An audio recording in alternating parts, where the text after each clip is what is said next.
Sa ulo ng mga balita sa Pangasinan.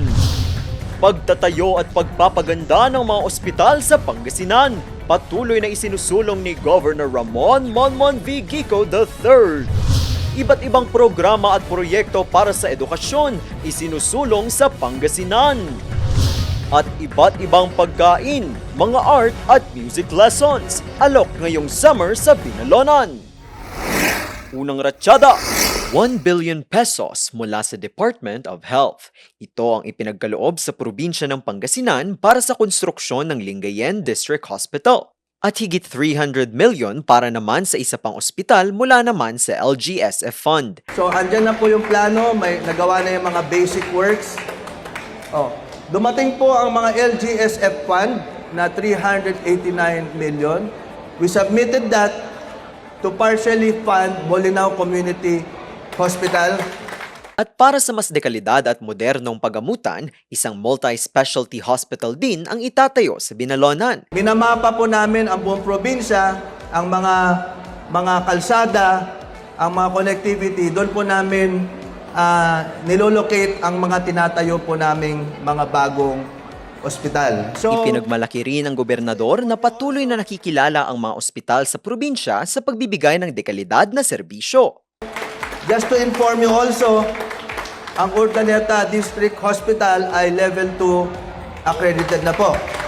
Patuloy po nag-upgrade yan. 5 mammogram naman ang darating sa mga susunod na buwan para pa rin sa mas pinagaling na pagbibigay serbisyo medikal para sa mga Pangasinense. Ang mga kagamitan, darating naman sa Hulyo.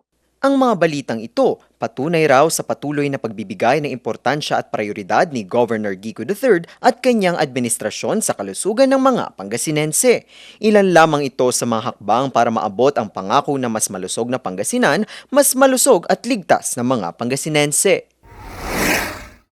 Patuloy ang pag-iikot ng Project Tawiran Pamanang Kaalaman para sa magandang kinabukasan project ni Pangasinan First Lady Maan Tuazon Gico sa iba't ibang panig ng Pangasinan para magturo sa mga kabataang Pangasinense na magbasa, magsulat at iba pa.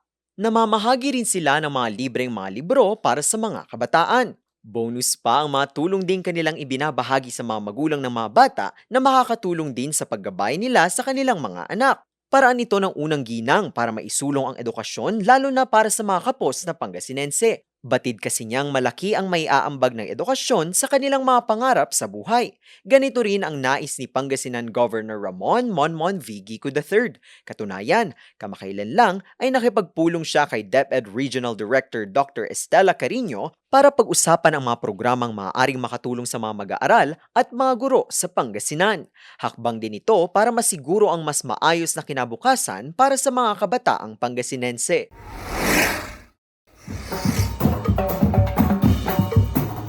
Kung hanap nyo ay iba't ibang food trip ngayong summer vacation, abay bisita na sa Binalonan Summer Bazaar at Food Park. Swak ito sa bonding with your family and friends o kahit sa mga nais lamang ng solo food tripping.